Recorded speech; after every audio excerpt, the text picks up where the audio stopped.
There are various concepts, systems, and strategies a driver can practice and implement to become a better defensive driver.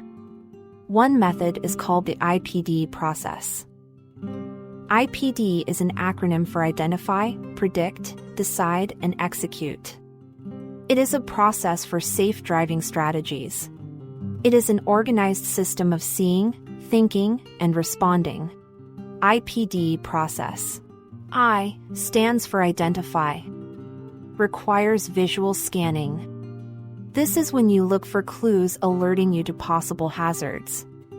These include other roadway users, pedestrians, children playing, parked cars, and roadway features and conditions like potholes, speed changes, traffic controls, and signs. P stands for Predict. Predicting the actions of others. Predict how your vehicle will react. Predict the possible consequences of your actions.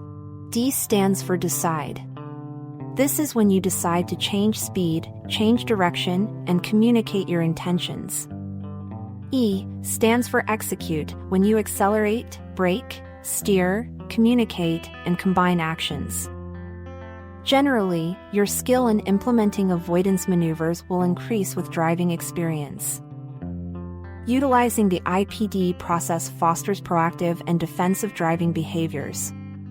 By systematically identifying potential hazards, predicting how they might evolve, deciding on appropriate responses, and executing those decisions, drivers can significantly reduce the likelihood of accidents and mitigate risks on the road.